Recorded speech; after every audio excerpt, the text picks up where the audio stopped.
a tocar un tema que parte se ha tocado también en el Congreso, ¿vale? Que lo ha hablado Mariló. El tema de hoy son requisitos legales básicos aplicables en las asociaciones y para ello nos acompaña, seguramente muchos los conocéis, Francisco López y Manolo Martínez, ¿vale? Que son de Proinca. Francisco es socio de Proinca y director del área de consultoría para entidades sociosanitarias, biólogo de profesión y está, bueno, es docente cualificado con CAP, auditor de sistemas de gestión de calidad y de gestión ambiental y técnico superior también en riesgos laborales. Y Manolo Martínez también es biólogo, es prevencionista y es uno de los técnicos asesores que mayor experiencia tiene en asesorar y en temas de auditorías también en el mundo asociativo Alzheimer, ¿vale? Como siempre haremos lo mismo de todos los días, le damos la palabra a ellos dos, que van a ser los que van a comentar sin PowerPoint, ¿vale? Luego ya sabéis como siempre que el seminario se graba y se sube bien a la intranet y a la página, al YouTube, al canal de YouTube. Y bueno, la idea que tienen Paco y Manolo es crear un poco un debate e ir planteando cosas.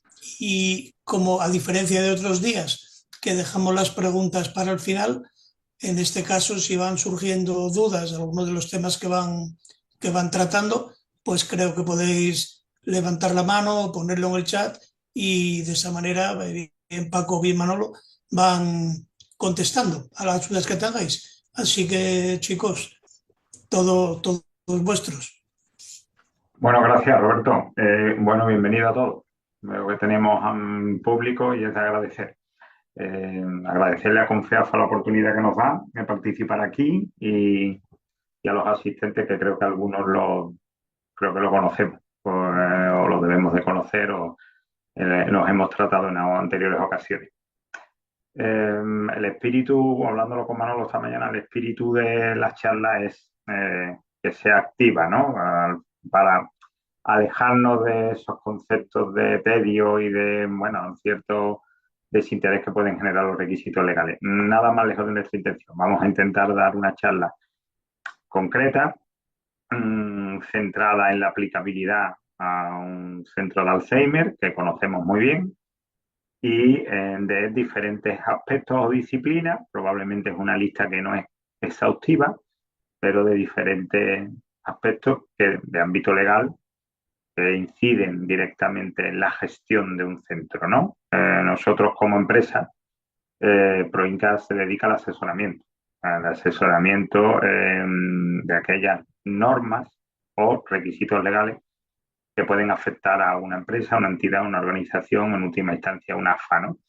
Eh, Vamos a tocar pinceladas, eso no significa que os podéis, al revés, queremos que nos abordéis sobre otras cuestiones que podamos dejar en el tintero, porque si podemos ayudar incluso fuera de este foro, os mandaremos la información que sea relevante. Antes de dar paso a Manolo y que nos vayamos cortando mutuamente, y espero que también entre vosotros, habíamos generado un índice de contenidos que nos parecía atractivo o de especial relevancia en la gestión de un centro, ¿no? Y ese es el que vamos a intentar seguir, ¿vale? Os lo voy a anticipar simplemente para que sepáis que lo vamos a tratar, ¿de acuerdo? Vamos a intentar tratarlos a todos. Y aquellos que no estén, pues como digo, en la medida de lo que podamos ayudar, lo incorporamos o fuera de este foro os damos la información que nos solicitéis, ¿de acuerdo?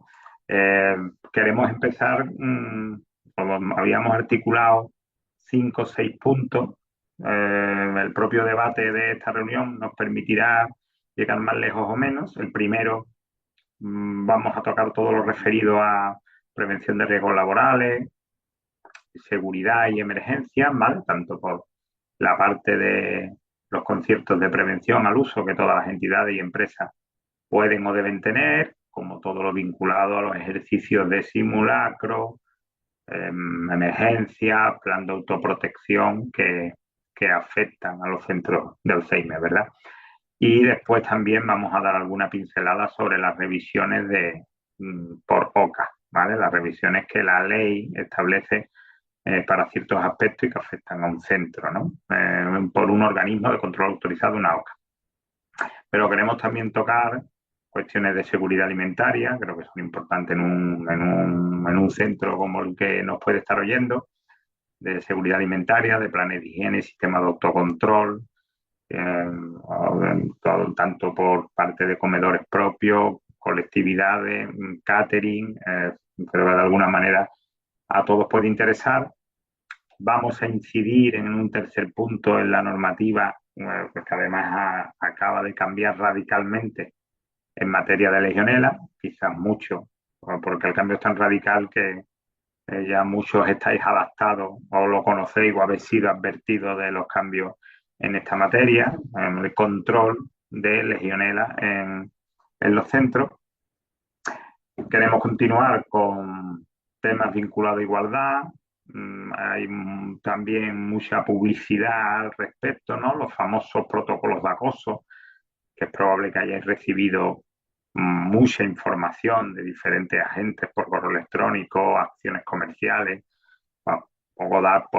centrar el debate en la realidad del requisito legal, vinculado sobre todo a los protocolos de acoso, también los planes de igualdad y recientes cambios que tienen semanas al respecto de protocolos y planes que la normativa exige desde hace días prácticamente sobre el colectivo LGTBI, ¿de acuerdo? Terminaremos, si nos da tiempo y os parece bien, con temas de seguridad de la información, de protección de datos. Y si nos permitís o tenéis interés, podemos cerrar el seminario con un tema que, sin ser un requisito legal, de alguna manera se ve afectado por todos estos y nos afectan, ¿no? En los conciertos que establecemos con la administración pública en nuestro funcionamiento, como son los certificados o los sistemas de gestión de la calidad, ¿no? De los que sé que muchos pues estaréis certificados. Ahí, en función de las necesidades daremos algunas pinceladas. Tenéis una demanda de información, os daremos alguna más. Y si no, pues recordar un poco que, sin ser un requisito legal, ¿verdad? Obligatorio de un centro, pero después se convierte casi en una obligación contar con un marchamo, una certificación, normalmente ISO 9001. En la medida que nos lo pidáis, podemos también cerrar el seminario sobre esto. ¿De acuerdo? Ese es nuestro orden del día. No sé si es ambicioso para la duración del seminario, pero vamos a por él. Manolo, aprovecho también para presentarlo, ¿no? Mi socio y interlocutor de muchos centros de Alzheimer en Andalucía, asesor precisamente de requisitos legales y de ISO 9001. Manolo, ¿te parece bien? ¿Comenzamos? Sí, estupendo. Dar las gracias a Roberto por la oportunidad de participar y a todos por asistir y bueno, a ver lo que podemos esclarecer. Yo recalcar eso, que la sesión más que monólogo sea solventar dudas, ¿no? Dudas que le puedan salir a los centros y cada tema que vayamos tocando, las dudas que vayáis teniendo, pues si tenéis a bien expresarlas, pues intentaremos resolverlas. Pues ya os digo, intentaré cortar a Manolo cuando lo vea conveniente y espero que lo haga lo mismo conmigo y hagamos el seminario un poco más atractivo y dinámico, ¿no? Y por supuesto, eh, solo tenéis que intervenir para que nos paremos. Comenzamos por prevención de riesgos laborales, ¿de acuerdo? Tiene distintas derivadas, os lo he comentado un poco refiriendo el índice que queremos plantear en esta sesión, ¿no? La primera, y vamos a intentar también en esta sesión ir quitando falsos rumores, ideas preconcebidas que no son del todo así, y espero que nos preguntéis al respecto. Pero la primera donde creo que debemos de comentar algo son sobre las obligaciones legales que tiene un centro de Alzheimer que, como casi cualquier pyme u organización, debe contar con un soporte de un servicio de prevención de riesgos laborales, ¿de acuerdo? Imagino que todos aquí tenéis un contrato de prevención. Sería difícil pensar lo contrario, ¿de acuerdo? Cada uno tendrá, de los muchos servicios de prevención que existen, el que haya entendido a bien. Y todos los servicios de prevención deben dar cumplimiento de lo que dice la normativa o cumplir una serie de funciones para las que están llamados, ¿de acuerdo? Los servicios de prevención son los encargados a nivel primario de velar por la seguridad, por la prevención de riesgos laborales y la seguridad de salud en la entidad. Esto se articula por un servicio de consultoría o asesoramiento, que por una parte tiene un brazo de técnico, donde se hace una evaluación de riesgo, que todos tendréis esa carpeta, ¿verdad? Que no sé hasta qué punto os leéis en la estantería del carpetón de la prevención, como un primer brazo, que ahora podemos entrar para qué sirve, qué obligaciones impone, etcétera, y un segundo brazo vinculado a la vigilancia de la salud de los trabajadores y, en su efecto, la aplicación de reconocimientos médicos laborales, ¿verdad? También os sonará de haber ido a la clínica o de haber realizado los reconocimientos médicos, etcétera. ¿De acuerdo? Son las especialidades de seguridad, higiene y ergonomía, la parte de consultoría, la parte de asesoramiento técnico y la de vigilancia de la salud, que se sustancia en el día a día en el reconocimiento médico y en la disposición de un equipo sanitario que está en el servicio de prevención y que está a disposición para cuando suceda alguna cuestión en la entidad. ¿De acuerdo? Todos convendréis conmigo que que trabajaréis de esa forma, con la visita en una o dos ocasiones del técnico de prevención al año, con renovaciones probablemente anuales del contrato, también llamado concierto, de la realización probablemente de toda la plantilla de reconocimientos médicos laborales de forma anual y de una carpeta que a veces es difícil sustanciar, leer o empaparse adecuadamente de ello, ¿no? ¿Qué podríamos entresacar aquí? Primero, es una obligación legal contar con un control de la prevención de riesgos laborales. Luego, sean más caros, más baratos, más atentos, más cercanos o más distantes, los conciertos de prevención son un elemento fundamental en una empresa y probablemente en todas las AFA que pueden estar aquí presentes. ¿De acuerdo? Segundo, detectamos que no hay un control interno de lo que pone o debe poner esa carpeta de prevención de riesgos laborales, es decir, una documentación, ¿verdad?, que damos por buena, que leemos y que se suele quedar allí, en la estantería, ¿no? Y detectamos que no siempre se sabe cuáles son las obligaciones que pueden derivarse de ahí, ¿de acuerdo? El servicio de prevención, en cumplimiento de la normativa que les afecta, debe hacer una evaluación de riesgos laborales, plasmarla documentalmente y sobre la que después se articule, en función de esos riesgos y de la criticidad o la valoración de gravedad de esos riesgos, una planificación preventiva y una programación de prevención de riesgos laborales orientada a minimizar y reducir el riesgo en el día a día en la entidad. ¿De acuerdo? Eso, Manolo que lo complete, se sustancia fundamentalmente en algunos registros que sí deben de estar al día en el centro, porque si pasa algo se echan en falta. ¿De acuerdo? Primero, hay un punto fundamental sobre la formación e información de esos riesgos a la plantilla. Una evaluación muy extensa, detallada y completa de riesgos laborales, si se queda en la carpeta y en la estantería y no se traslada al trabajador, de poco sirve. ¿De acuerdo? Igual que de poco sirve si la planificación que propone el técnico de prevención no se cumple o no se atiende porque viene derivada de una evaluación de riesgos laborales. pues llegan los casos donde puede haber un accidente, un incidente o una inspección rutinaria de la autoridad laboral y pocas cosas que proceden de la evaluación y que se sustancian en el plan se están intentando llevar a la práctica por parte de una empresa. Por lo tanto, ahí sí puede estar la entidad o una empresa comprometida, ¿de acuerdo? Pero si tuviera yo que detectar grandes brochazos de cumplimiento de responsabilidades por parte del titular del contrato, que sois vosotros, diría que una fundamental es la formación y la información, ¿de acuerdo? ¿Qué significa eso? Que el trabajador tiene que ser consciente de los riesgos a los que puede estar expuesto y los mecanismos para prevenirlo. Habréis notado que muchas entidades, muchos servicios de prevención, lo hacen de diferentes maneras. Normalmente algunos pues intentan matricular a los trabajadores en un curso online, otros intentan dar una pequeña charla presencial, que también suelen pedirla de frecuencia anual y que genere un registro de que esas personas han sido formadas e informadas de los riesgos laborales. ¿De acuerdo?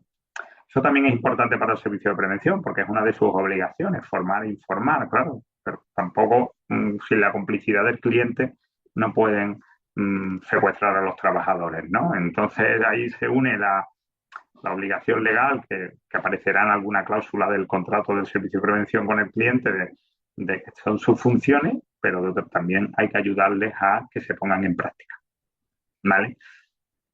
Esa formación e información se echa mucho en falta cuando hay una inspección de trabajo. Es un registro que aconsejamos que esté al día, ¿de acuerdo?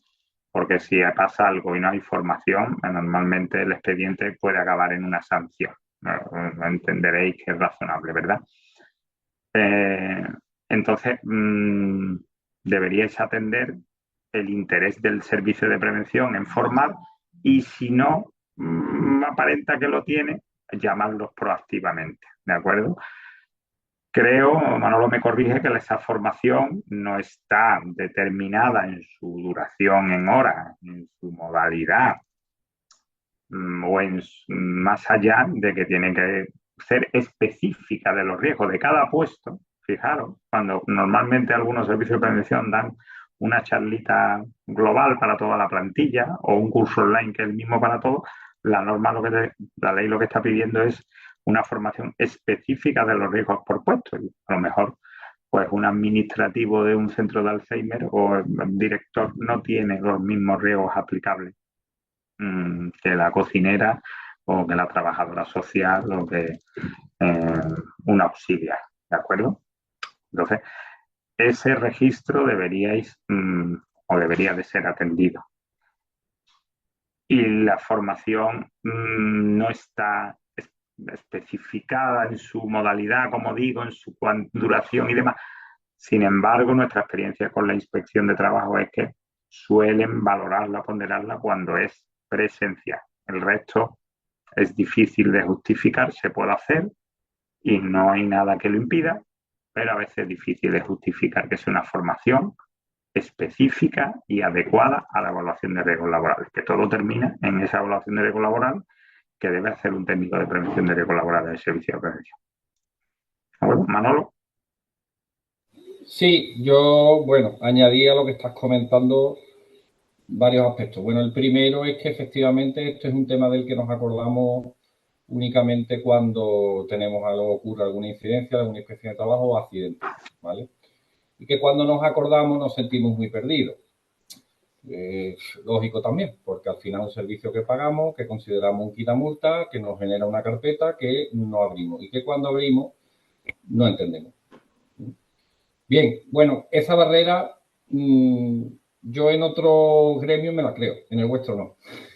La barrera de no abrir una carpeta y entender lo que tiene dentro. Y cuando no se entiende, pues preguntarlo y consultarlo. Cuando se va y nosotros hemos acompañado a visita de la inspección de trabajo, sabéis que la inspección de trabajo visita el centro y normalmente lo que hace es citar y pide la documentación actualizada para revisarla en la propia inspección. Es una rutina para ello. Pues se nota mucho cuando el centro conoce o ha trabajado la documentación o cuando va, lógicamente, pues una carpeta que no entiende y con un técnico de prevención que le asiste. Eso dice mucho en las inspecciones de trabajo. Y yo estoy convencido, es decir, lo tengo clarísimo, que todos sois capaces de hacerlo. También sé que estáis muy liados y que el tiempo que tenéis es corto para determinados aspectos, pero dice mucho. La documentación no es tan complicada. Bueno, puede ser tan complicada como el servicio de prevención quiera, pero realmente no lo es. Es un índice de riesgos con unas medidas preventivas. Hacer una lectura a la entrega de esa carpeta para ver si se detectan aspectos que no son acordes al centro es un aspecto muy interesante. Y otro tema relevante es que, además de la evaluación de riesgos, se os da una planificación preventiva. ¿Qué es eso de la planificación preventiva? Pues la planificación preventiva es un documento que establece la planificación de las medidas que se os encomienda, que el técnico de prevención considera que se os debe encomendar. Que puede incluir desde que la señalización del centro no es la adecuada hasta algún riesgo, escalón o aspecto constructivo del centro que suponga un riesgo y que el técnico de prevención indique que se debe de solventar, subsanar, compensar de alguna manera. Todos esos aspectos no los leemos, el técnico los pone en el documento, cuando tenemos una inspección o ocurre un accidente, empiezan los alertas. El técnico lo ha puesto, nosotros no lo hemos leído, no lo hemos subsanado. El servicio de prevención muy probablemente, pues si te lo ha puesto, pues se puede lavar las manos, se lava las manos y tú entras ahí en una circunstancia, callejón sin salida, que bueno, si estaba ahí, yo no me lo leí, no sé si, no puedo decir que no me lo he leído porque es mi obligación leérmelo, no lo he hecho y por qué no lo he hecho, lo voy a hacer y bueno, creo que una lectura en un rato que podáis es más que recomendable, sobre todo el documento de planificación preventiva, ¿vale? Planificación de la actividad preventiva. Sí, Después, ahora, usando un poco este modelo de interrumpirnos mutuamente, claro, en entidades o empresas con una cierta madurez en esta gestión de la prevención de otras disciplinas, pues, por ejemplo, acoplan la entrada del trabajador a esa formación e información, porque el procede desde el día uno de incorporación de ese trabajador. Tampoco dice la ley que la formación deba de ser de ámbito anual. Al final todos trabajamos con ciclos anuales. Lo que no puede ser es que llevemos 3 años. También dice mucho para un inspector de trabajo. Bueno, la última formación fue en 2019. Pues dice, no, una cosa es periódica y otra obviamente es cada año bisiesto. ¿De acuerdo? Entonces, eso dice mucho. En ciertas organizaciones maduras, pues aprovechan la incorporación del personal o establecen frecuencia, alarmas en calendarios para que esa formación sea continua y al menos anual. ¿De acuerdo? Eso también se puede acoplar a otras cuestiones que a lo mejor tratamos aquí. Se puede firmar cuestiones relativas a protección de datos, vinculadas a confidencialidad, vinculadas a protección de datos, a incorporación del trabajador y reciclarla o pedirla periódicamente que se firmen. Se puede pedir cuestiones vinculadas a la formación en seguridad alimentaria. Realmente nosotros tenemos experiencias, buenas experiencias cuando articulamos sistemáticas que con la llegada del trabajador recibe de la entidad una serie de inputs en el momento de su incorporación. Firma la documentación de prevención, recibe una copia de los riesgos laborales que le aplican, recibe una formación, está sometido a un reconocimiento médico, firma una documentación de confidencialidad, le requieren unas titulaciones y unos documentos de sus competencias, etcétera, etcétera. Ahí articular pequeñas sistemáticas de este tipo ayuda mucho a que después los sustos sean menos. Manolo. sí, y también me gustaría destacar un poco el tema de la vigilancia de la salud y el aspecto este que siempre nos cuestionamos, ¿no? ¿Es obligatorio? ¿Se tiene que hacer reconocimiento médico? Fijaos, yo digo que en vuestro sector la siniestralidad es significativa, ¿vale? Sobre todo en el sector de las aerocultoras o auxiliares, existe unos índices de siniestralidad pues importantes. y es difícil justificar que ese colectivo no pasa un reconocimiento médico, no pasa la vigilancia de la salud, ¿de acuerdo? ¿Se te puede negar hacer el reconocimiento médico? Se te puede negar. Tendréis que tener evidencia de que efectivamente la persona no quiere hacer el reconocimiento médico. Es después muy difícil de justificar, ¿eh? Es muy difícil de justificar. Me consta que inspecciones de trabajo, ante documentos de renuncia, el inspector ha contactado con la persona o ha preguntado a la persona si efectivamente se negaba a hacerse el reconocimiento médico, ¿de acuerdo? Y ahí se entran, pues, bueno, me dieron el papel, yo no, bueno, tal, no sé qué. El reconocimiento médico es un aspecto fundamental, va a dar después soporte, ¿vale?, a cualquier circunstancia que ocurra después, cualquier enfermedad profesional que se genere o cualquier accidente. No es lo mismo si no se ha hecho vigilancia de la salud. No es lo mismo para la entidad si la entidad no es capaz de demostrar que ha hecho vigilancia de la salud de los trabajadores. ¿De acuerdo? Y tampoco existe una obligatoriedad anual, tiene que ser una vigilancia recurrente. Estamos acostumbrados a ciclos anuales, me parece bien. Puede que no todos los trabajadores se hagan reconocimiento todos los años, pero debe evidenciarse que la entidad lo ofrece y que lo ofrece recurrentemente y que los trabajadores, a alguien le puede dar miedo una extracción de sangre, haber tenido un examen en un seguro privado reciente por el que no quiere volver a repetir un reconocimiento, pero rechina cuando de 12 trabajadores renuncian los 12, porque es una actividad gratuita que debe ofrecer de forma gratuita para el trabajador la entidad a sus trabajadores. Es una obligación el ofrecimiento y es un derecho poder renunciar.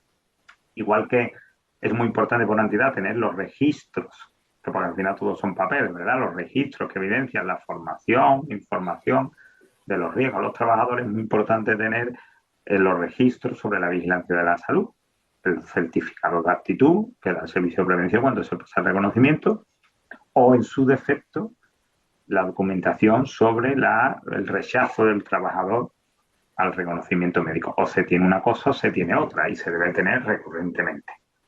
No tener nada no es muy bien entendido por la inspección de trabajo, ¿de acuerdo? Hago hincapié en la incorporación, sobre lo que está comentando Paco. Siempre que se incorpora una persona nueva a un centro de trabajo, yo diría que es casi una obligación. Es decir, a no ser que se te niegue en rotundo y que tú ya consideres si a ti te interesa contratar a un trabajador que no sabe en qué actitud física entra y que se va a negar, no solo ahora, sino en el futuro, a hacerse reconocimientos médicos. Hago mucho hincapié en eso, ¿vale? La entrada de un nuevo trabajador debe ir acompañada de vigilancia de la salud. ¿De acuerdo? Manolo, Sí. perdona. Hay una pregunta de Carmen Mangas que te dice si hay una obligación de tener una mutua según número de trabajadores o de cuál es el número. A ver, no. O sea, me refiero, no es mutua la palabra exactamente, porque mutua es otra cosa, ¿de acuerdo? Los servicios de prevención no son las mutuas y efectivamente todas las entidades, todas las empresas, es decir, cualquier entidad o persona, tanto física como jurídica, que tenga trabajadores, tiene la obligación de tener un servicio de prevención. Por el simple hecho, un autónomo, para que me entendáis, un autónomo con un trabajador tiene que contratar un servicio de prevención. Luego no es una cuestión de dimensión. La cuestión de dimensión afecta después a la modalidad en que se aborda la prevención de riesgos laborales. ¿De acuerdo?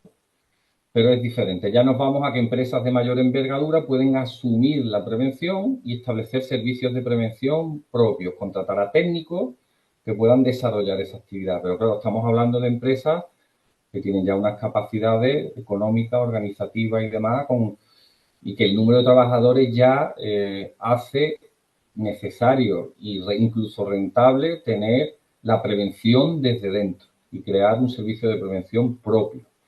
Pero para la mayoría de la pyme y para vosotros, las asociaciones, aquí lo rentable y la única salida es un servicio de prevención ajeno, ¿de acuerdo? La única salida fiable.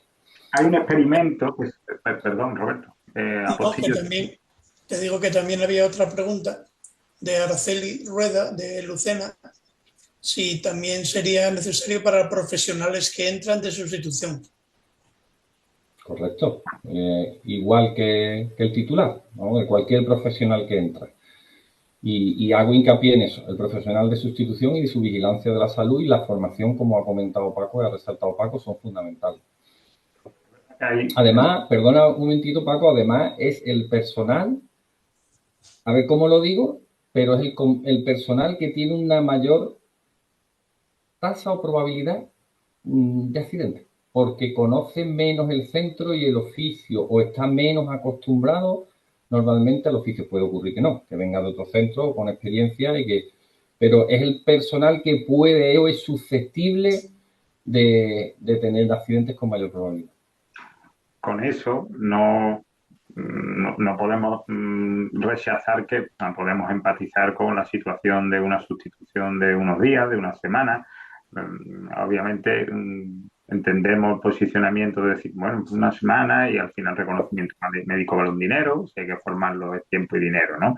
Pero realmente eso no suele ser entendido como una excusa por la autoridad laboral. Empieza a trabajar una persona y debe estar sometido a su formación y a sus controles. Y de ahí no tienen por qué bajarse, ¿de acuerdo? Hubo un experimento, le decía, cortaba Roberto, que no viene al caso, pero en un minuto. Hubo un experimento desde finales de, más no recuerdo, más los años 2008, 2009, cuando se intentó, y de hecho la ley todavía lo sostiene, que si en una entidad o en una empresa hay una persona formada en prevención de riesgos laborales y después se tiene un contrato con un servicio de prevención, al menos para los reconocimientos médicos, se puede prescindir de la labor de técnica, lo estoy diciendo en titulares, ¿no? Puede prescindir de la labor técnica si esa evaluación la hace una persona competente dentro de la empresa. Para eso la entidad tiene que tener menos de 10 trabajadores y solo un centro de trabajo. ¿Qué ocurre? Bueno, hay carencias ahí porque no todo el mundo tiene personal competente. Parece que el requisito mínimo es ser titulado en prevención, que no es algo que todo el mundo pueda hacerlo. Y después se firma nominativamente una evaluación de riesgos laborales. El técnico de prevención de riesgos laborales, los servicios de prevención de riesgos laborales, que todos tienen suscrito un seguro de responsabilidad civil. Bueno, hay casos, pocos, pero hay casos de técnicos de prevención de riesgos laborales imputados porque en base a una dejación de su función a la hora de evaluar bien el riesgo, han ocurrido accidentes y el técnico de prevención no había atendido ese riesgo y ese accidente ha acabado realmente mal. Entonces, hay una responsabilidad nominativa que hizo que durante un tiempo se promocionó esa posibilidad, pero que ha quedado diluida porque realmente el coste que tiene un servicio de prevención al año, si lo tenéis en la cabeza los vuestros, si quitamos la parte de los reconocimientos médicos, el coste de la parte técnica, casi que no merece la pena abordarlo internamente con las inseguridades de hacer una evaluación para la que uno no es experto, no está acostumbrado a realizarla, a valorarla, a cuantificarla, a establecer sus niveles de criticidad y de ahí una planificación, una programación preventiva para reducirla, ¿no? Entonces, simplemente hago ese hincapié porque sí existe puede haber una acción comercial que se sostiene en dudoso cumplimiento de la realidad, por hablarlo bien. Ese producto es muy débil y a lo mejor está orientado para un pequeño comercio con un trabajador, que se den una serie de casuísticas, pero el resto, diría más, está además mal visto casi que por la autoridad laboral, porque entienden que hay una manera de dejar de pagar a los servicios de prevención y hacerlo internamente. Uno internamente aplica otro filtro sobre sus propios riesgos y eso no funcionó, ¿de acuerdo? Entonces, actualmente una empresa, un autónomo que tiene trabajadores, un comercio, un centro de Alzheimer o contrata un servicio de prevención de riesgos laborales ajeno o no tiene otra vía de cumplir la legislación, ¿de acuerdo? Paco, nos plantea Noelia, dos hermanas, que nos gustaría saber el protocolo a seguir con la incorporación de personas que sustituyen en vacaciones por una baja al personal laboral del centro. Bueno, eso es un trabajo que se debe de hacer casi ad hoc y específicamente por cada centro, ¿no? Cómo gestiona esas sustituciones o esas incorporaciones. He dado pinceladas de experiencias que hemos desarrollado en otros centros, donde hay un manual de acogida, que si lo hubiera, pues maravilloso, donde se incorpora a la integración del nuevo trabajador o del sustituto o la sustituta, pues ya se tienen contemplados los requisitos de prevención y se le asigna una formación el primer día, se le manda al reconocimiento médico en paralelo, se le hace atender o recoger o firmar una acuse de recibo donde la política de calidad de la entidad, si la tuviera, de las responsabilidades y funciones de la ficha del puesto que ocupa, si lo tuviera, donde puede firmar cuestiones de confidencialidad y de protección de datos, si fuera el caso, a través de pues, sistematizar ese proceso de integración o de incorporación del trabajador, suele dejar las actividades más atadas y generar un poco más de seguridad al centro. ¿De acuerdo? Vamos, respuesta unívoca, claro, documentalmente no hay, cada uno lo hace de una manera u otra. Hay quien recicla incluso de formación en manipulación de alimentos, independientemente pues, de cómo de que se Paula, un papelito que es difícil de demostrar su validez, pues reciclan en paralelo. Entonces, hay un trabajador que llega y recibe 3 formaciones en confidencialidad y protección de datos, en protección de riesgos laborales, en seguridad alimentaria, a lo mejor en igualdad, le genera otro tal, pasa por un reconocimiento médico, firma todos los papeles, se le pide hasta el carnet de conducir, tal, pues si tiene que coger el coche o los coches o las furgonetas del centro, se le controla la competencia y eso al final pues se genera en un pequeño procedimiento muy trazado, se van quemando los ítems y todo pasa al expediente del recurso o del trabajador, ¿no? Son experiencias que vemos que funcionan y que hemos ayudado a aplicar. Cada uno después lo tiene que adaptar a la realidad de su centro. Sí, ahí los sistemas de gestión de calidad ayudan mucho. La implantación de sistemas de gestión de calidad promueven el desarrollo de todos esos procesos, incluido el de acogida y la elaboración de lo que llamamos manual de acogida, que no es poco en un centro de vuestras características, efectivamente. En una acogida, no es lo mismo una acogida en una oficina que en una acogida en un centro de Alzheimer, ¿eh? Y que incluye aspectos de prevención de riesgos laborales, efectivamente, de seguridad alimentaria, debería incluir de seguridad alimentaria, de protección de datos personales, en fin, aspectos variados y variopintos, como lo que comentaba Paco de si se está destinado a coger las furgonetas del centro, pues muy recomendable tener un pequeño reglamento de funcionamiento del servicio de transporte y para los conductores y un compromiso de conducción responsable, ¿de acuerdo? Que también es un aspecto interesante a poner en marcha. Todo eso al final hace como un pequeño de dossier que completa el expediente de la persona. Me adelanto a la pregunta que hace Antonia Bellido sobre si la forma, cuando alguien entra por pocos días, ella comenta por 15 días, vale con darle, bueno, pues la documentación que tenemos de prevención en el manual de acogida o requiere formación a través del servicio de prevención. Bueno, en principio, la única formación válida en prevención de riesgos laborales que después te va a valer para demostrar que efectivamente la empresa ha puesto de su parte y ha hecho el cumplimiento legal es la del servicio de prevención.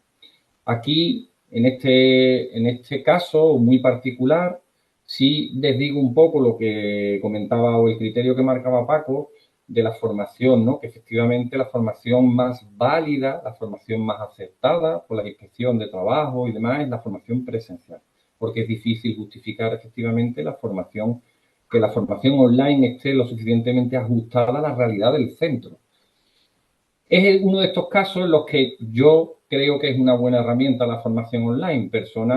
Una persona que entra por un periodo corto y que para que todo lo tengamos bien atado tiene que tener formación de la mano bajo el paraguas del servicio de prevención. Este sería un buen caso en el que se podría articular una formación online mínima para que tenga ahí el resguardo al menos de que se ha dado o se ha tenido intención de formar a la persona. Que después ya es discutible si está más o menos ajustada al puesto de trabajo. Bueno, pues puede ser, puede discutirse, pero no estáis completamente, bueno, pues sin escudo ante cualquier accidente que pueda sufrir la persona. No sé si... Sí, y también No, me adelantó Roberto a los comentarios de Araceli Rueda, ¿verdad? Y no, formación de manipulación de alimentos no está vinculada a la de prevención irregular, seguridad alimentaria, en teoría no la tiene porque no es un servicio de prevención, de eso no tiene por qué saber de esa disciplina, y es una cuestión que incluso se podría dar con carácter interno, con mucha más base de solidez que si das la formación de prevención, que solo la puede dar el servicio de prevención. ¿De acuerdo? Eso en cuanto a la pregunta de Araceli. En cuanto a la pregunta de Carmen sobre la revisión, la negativa de un trabajador, creo que lo hemos comentado.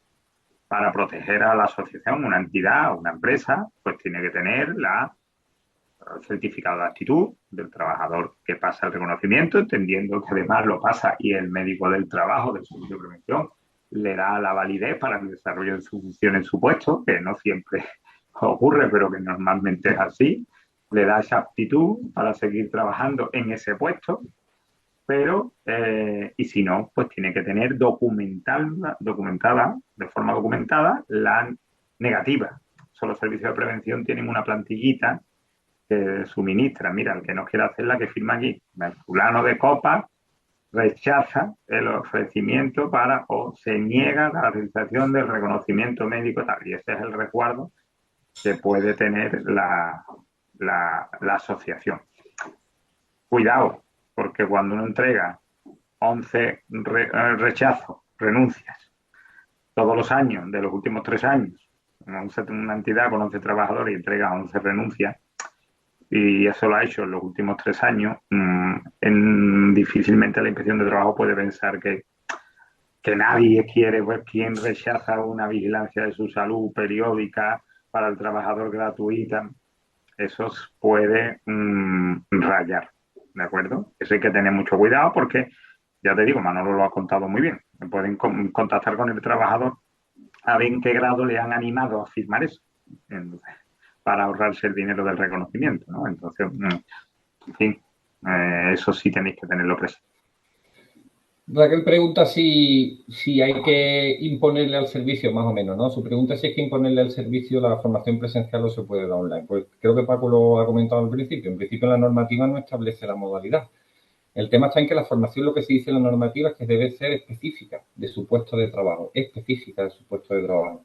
Entonces, la formación online que se ofrece, que ofrecen algunos servicios de prevención, suele ser formación genérica en prevención de riesgos laborales. Y ahí es donde entran las ambigüedades. No todos. Existe formación online en materia de prevención específica de puestos de trabajo. Al final, bueno, lo que ha comentado Paco y yo me sumo es que la formación presencial se le da más valor y más peso y en la medida de lo posible, o no todos los años, pero de manera periódica deberíais de intentar que efectivamente sea así, sea formación presencial. Después, efectivamente, y la segunda cuestión que comenta Raquel Orante, pues creo que la hemos contestado. Efectivamente, tiene que ser específica del puesto. No vale una formación en prevención de riesgos laborales genéricos. ¿De acuerdo? Porque la ley así lo establece, vaya. Bueno, porque nos dé tiempo a otras temáticas, voy a intentar hacer un resumen de 1 minuto. Servicios de prevención ajenos, los obligados por la ley en ser responsables, evidentemente con el apoyo del titular, en valorar los riesgos laborales de la empresa, y los resguardos o los escudos que una entidad debe tener de primer nivel ante eso es una evaluación razonable, no un copia y pega, y para eso me sumo al comentario de Manolo de una lectura. Se nos ha dado caso que hemos leído una evaluación de riesgo laboral en un centro de Alzheimer y se refería al de la provincia de al lado. Pues una pequeña lectura no está de más por parte de los responsables del centro de la evaluación de riesgo, de la planificación preventiva, una formación documentada, preferentemente presencial, registrada, firmada por parte del Servicio de Prevención, y unos reconocimientos médicos de los trabajadores de la entidad, estén de forma indefinida o con independencia de su relación contractual, o su rechazo, con ese matiz un poco de sentido común a la hora de animar a la renuncia del reconocimiento. Porque en este sector, Inspección de Trabajo entiende que los reconocimientos médicos deben hacer. ¿De acuerdo? Conciertos anuales, especialidades técnicas y vigilancia de la salud. En principio, Manolo, me parece que puede ser... Bueno, pasamos de tema, sí. Después, vinculado a eso, pero ya de forma no obligatoria para su realización por parte de un servicio de prevención, están los llamados planes de emergencia o planes de autoprotección de los centros.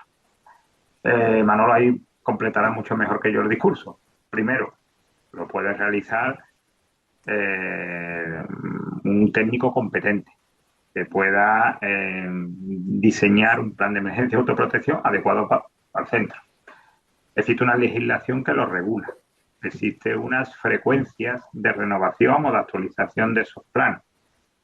Y recogen algo muy interesante que vuelve a ser un escudo, un registro, un documento, que es el primero que se pide como que sustancia los planes de emergencia y autoprotección, que son los ejercicios de simulacro y la formación complementaria social, ¿de acuerdo?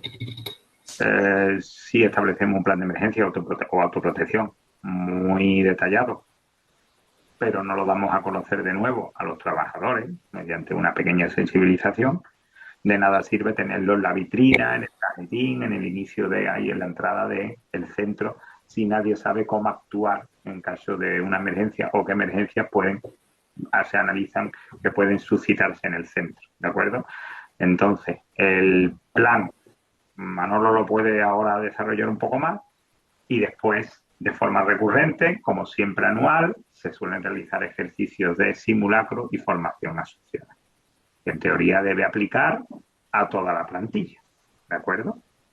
El sentido común llevado ahora no a los riesgos ordinarios de nuestro trabajo, sino a los riesgos extraordinarios del día a día de un centro. Correcto, ahí hay poco más que añadir, más que sepáis que la normativa que regula el plan de autoprotección recientemente, como 2024, ha cambiado, se ha derogado la normativa básica de autoprotección que establecía la necesidad de hacer una revisión cada 3 años del plan de autoprotección, ¿vale? No sé si vosotros lo recordáis, lo tenéis en mente o no, pero cada 3 años un plan de autoprotección tenía que ser revisado por técnico competente y en su caso emitir al menos un certificado diciendo que el plan era válido y no había cambiado. Por supuesto, si había cambios y modificaciones, eso se tendría que recoger en un nuevo documento, en una modificación del existente. A día de hoy, y ya os digo, por normativa de 2024, ya no se especifican 3 años, pero sí se establece que sea periódica y que la periodicidad la marque el propio plan. Así que todos los planes, de hecho, tienen un punto donde se establece la necesidad de revisión. Y los criterios, ¿cuáles son los criterios de revisión? En los que vais a encontrar básicamente siempre que haya modificaciones significativas en el edificio, organizativas o del edificio, y cuando establezca el propio documento. Puede ser. A ver, ya se ha derogado la obligatoriedad de los 3 años, pero aún no apareciendo en normativa, ya os digo que ahora aparece la palabra de manera periódica, lo razonable es establecerlo en esas, ¿vale? Porque es lo que estamos acostumbrados. También os digo que tenemos experiencia que, bueno, cuando tengan las inspecciones de servicios sociales, que son básicamente los que os piden esta documentación, me consta que la inspección de servicios sociales en 2024 no estaba enterada de la puesta en vigor de esta normativa porque seguía pidiendo en algunos centros los 3 años basándose en la normativa anterior. Pero bueno, que seáis conscientes y que lo miréis, que ahí es donde debe de venir la periodicidad de revisión, ¿de acuerdo? Cuidado porque hay planes que dicen cada 2 o cada 1, ¿de acuerdo?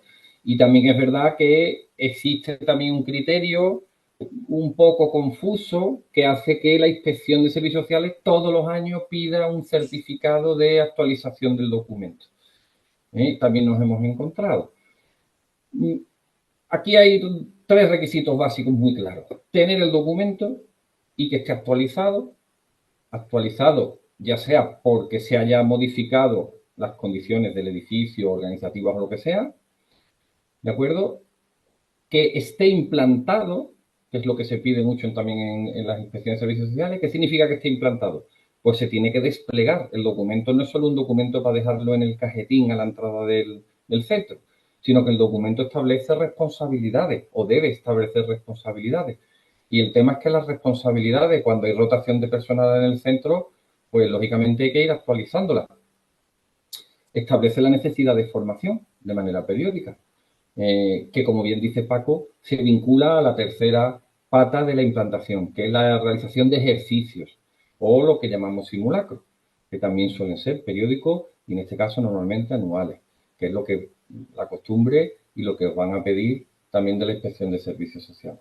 Ese es un poco el contexto en el que nos movemos. Yo solo destacaría eso, que sepáis que hay un cambio normativo muy reciente, que la periodicidad de los 3 años ya no es tal, es la propia normativa dice que es la que establece el documento, el técnico debería establecer cuando lo elabora las periodicidades, pero que en ese entorno es en el que nos vamos a mover, ¿vale?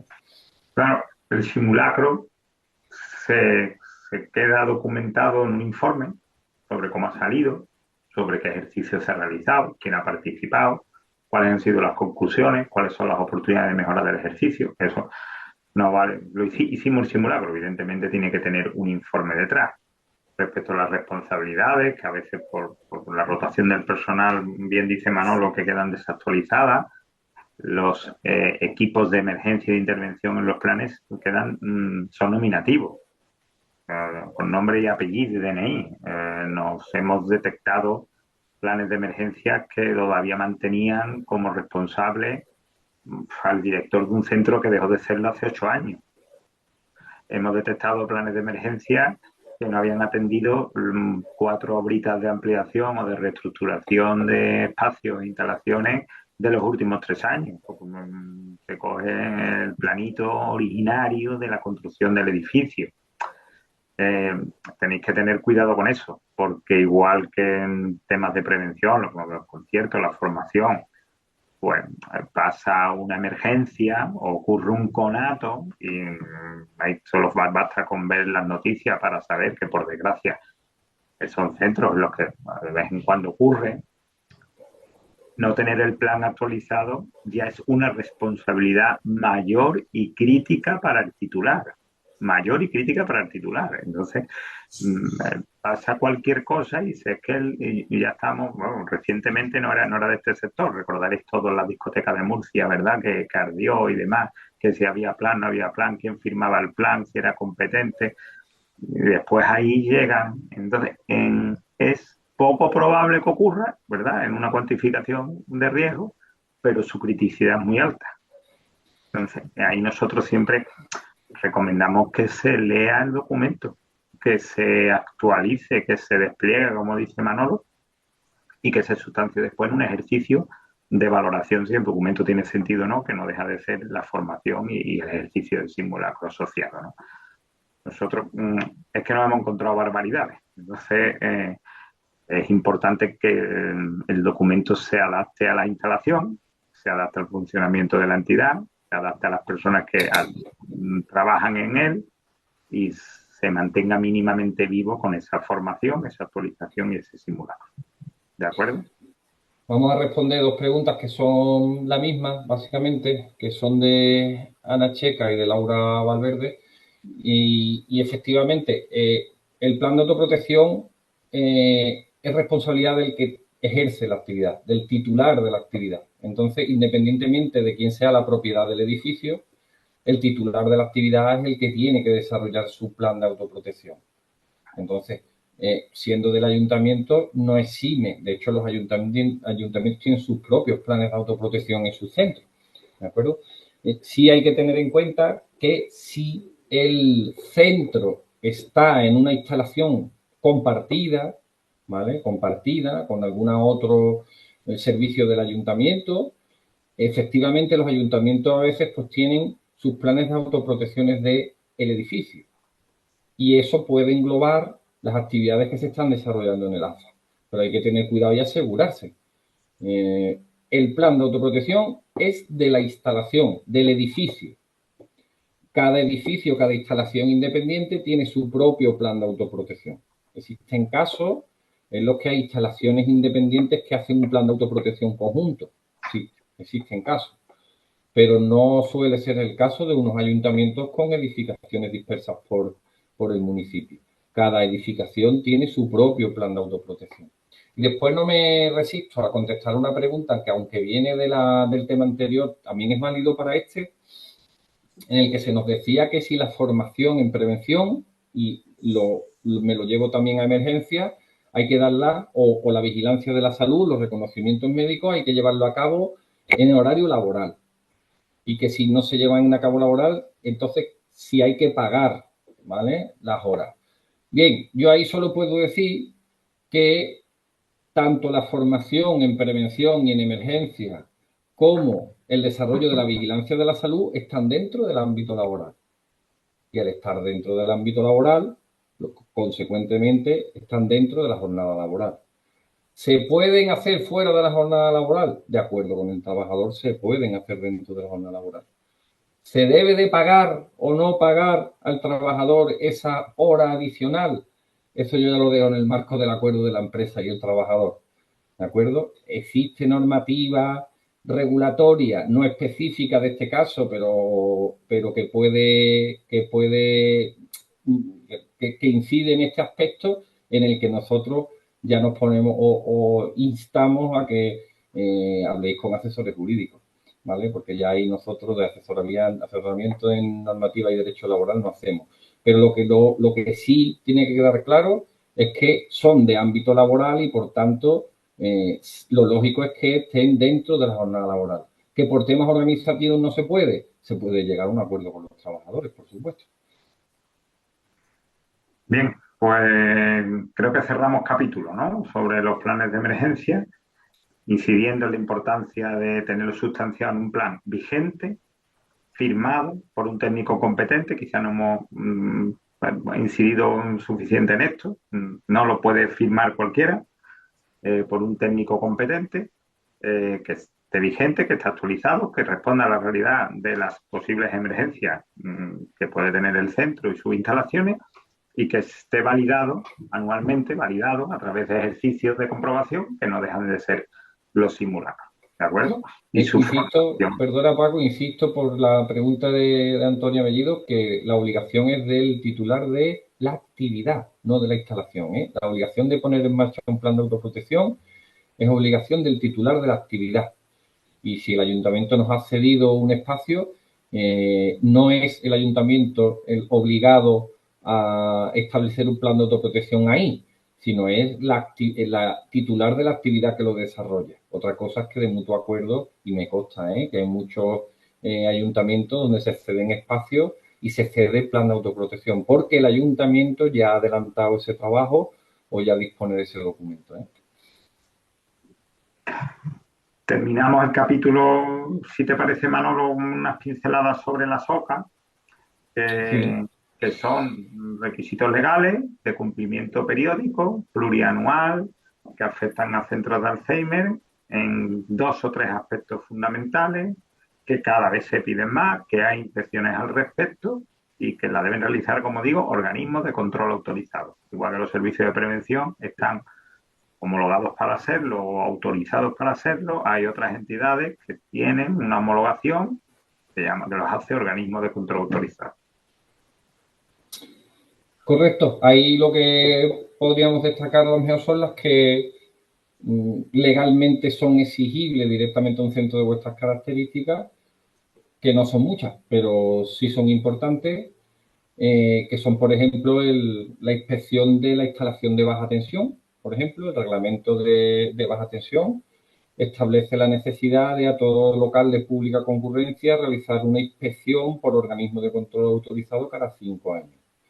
Es decir, vosotros cada 5 años tenéis que llamar a una OCA, que nosotros llamamos OCA, que no es más que las siglas de organismo colaborador de la administración, son entidades inspectoras que están autorizadas por la administración, a hacer una revisión de la instalación eléctrica y a que emita un certificado de adecuación, es decir, de que la instalación es correcta, normativa, o responde a normativa o no. Y si no responde a normativa, lo normal es que establezca unos periodos, que son periodos legales, de subsanación de la instalación. Esa es una OCA básica de todas las AFA, ¿vale? Porque son centros de pública concurrencia, que es lo que la normativa establece como obligatoriedad. Después hay que tener en cuenta también OCA relacionadas con otro tipo de instalaciones que se pudieran tener, pero no me voy de la baja tensión sin decir un aspecto que igual es demasiado rebuscado, pero que debéis de considerar, y es que existe en normativa, y en concreto en el reglamento de baja tensión, la obligatoriedad de hacer una revisión de la toma de tierra anual, ¿vale? Revisión de la toma de tierra anual. Permitidme que lo diga, esto no lo hace nadie, nadie. Es decir, me extrañaría que alguno de los centros de aquí lo haga y me sorprendería gratamente, pero está establecido en la normativa. La normativa establece la necesidad de que las tomas de tierra se revisen anualmente. Eso no tiene por qué ser por un organismo de control autorizado, lo puede realizar un instalador. Eso sí, un instalador autorizado, un instalador homologado que emite un certificado del funcionamiento de la toma de tierra, ¿vale? De si es correcta o no es correcta. Bien, después tenemos inspecciones asociadas a otro tipo de instalaciones comunes en vuestros centros. Unas no tantas como, por ejemplo, la de los ascensores, los aparatos elevadores. Los aparatos elevadores, los centros que tengan ascensores, que tengan aparatos elevadores, tienen que pasar normalmente, en el 80% de los casos, una inspección por organismo de control autorizado cada 2 años. Cada 2 años. Y tiene que tener un contrato de mantenimiento mensual con una empresa mantenedora para tener en servicio un aparato elevador, un ascensor. Es verdad que eso puede matizarse porque hay determinados elevadores, determinados ascensores que por la velocidad de subida, porque eso es lo que creo recordar que contempla la normativa, amplía ese plazo a los 4 años.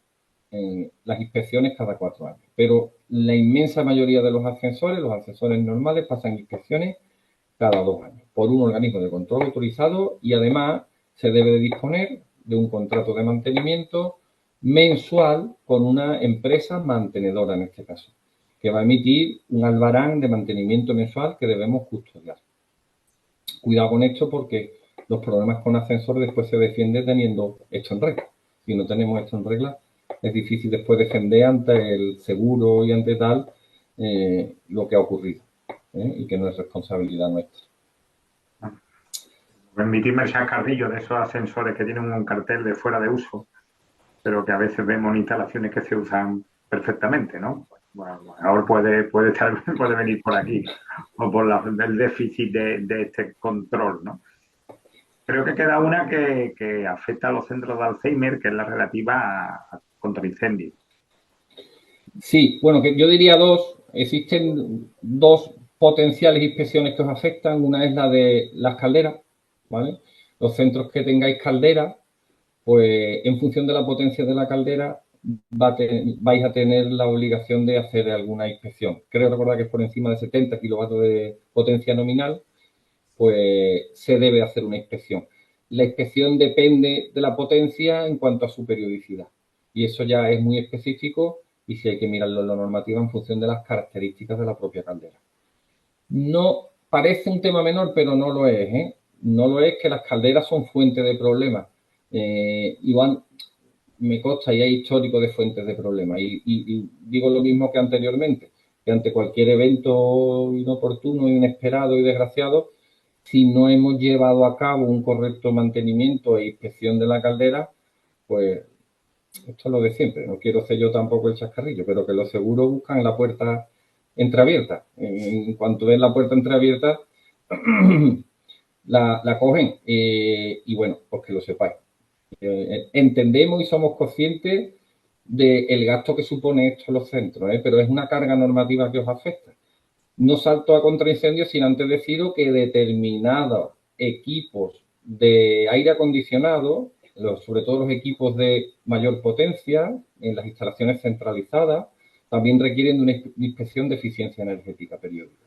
y que depende de la potencia del equipo o de los equipos, ¿vale? Porque en este caso la normativa establece la obligatoriedad de sumar todas las potencias de los diferentes equipos de climatización que hay en el edificio, pues se deben hacer un tipo de inspección e incluso unos tipos de mantenimiento, que puede llevar desde un mantenimiento anual básico, que es lo que básicamente os aplica a todos vosotros os aplica, si tenéis equipo de climatización, un mantenimiento anual por una empresa habilitada.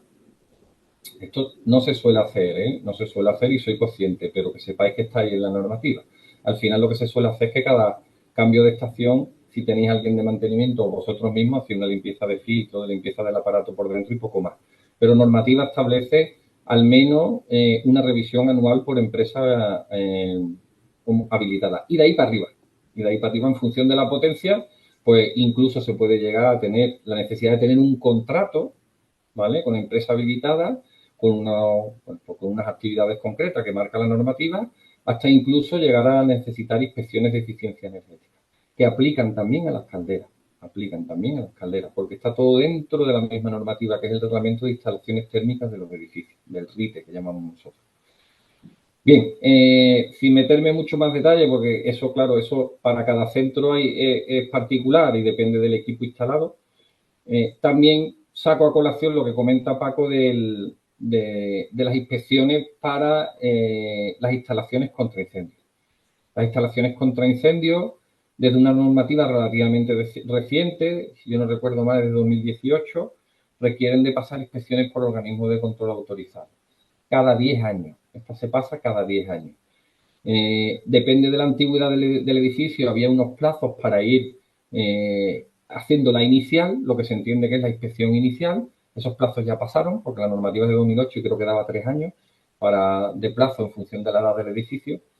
Y por tanto ya todo el mundo todo el mundo debe tener una inspección por organismos de control autorizado de su instalación contra incendios. De hecho, nos consta que es habitual la inspección en este aspecto. En estos años hemos pasado por muchos centros sociosanitarios que han sido sometidos a esta inspección relevante a esto. Y no confundirla con la revisión anual de mantenimiento de los equipos contra incendios, que eso aplica también a todo y se hace de manera regular anualmente por una empresa homologada y habilitada. Estamos hablando de una inspección por organismo de control autorizado, en este caso cada 10 años. Y la inicial debería tenerlas ya todos. Es difícil de entender, y yo lo entiendo, valga redundancia, que en un centro con 3 extintores haya que hacer una inspección por organismo de control autorizado de la instalación contra incendios. Es difícil de entender, pero es lo que hay. Soy centro sociosanitario de pública concurrencia. Sinceramente os cuento, como tenemos mucho trato con vosotros, tenemos una larguísima experiencia certificando centros de vuestras características y haciendo consultoría en materia de requisitos legales. Nos hemos intentado escapar de esta inspección. Nosotros nos ponemos en vuestro lado, lógicamente, como asesores vuestros, cuando nos llega el caso nos ponemos de vuestro lado e intentamos que solo nos afecte lo mínimo posible.